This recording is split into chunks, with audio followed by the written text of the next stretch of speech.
মায়েরা খাবার খাওয়া হয়ে গেছে, তাই তো? এবারে তুমি এবার লিখতে বসেছো। কি লিখছো? এবিসি। ABCD? হ্যাঁ। কই দেখি, দেখাও দেখি কেমন ABCD লিখছো। বড় হাতে লিখছি। এটা কি? বি। বাহ। তারপর C. C for cat. Cat. Cat মানে বিড়াল।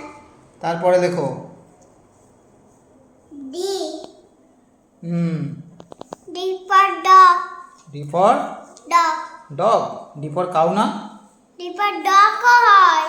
ও, নাও লেখো।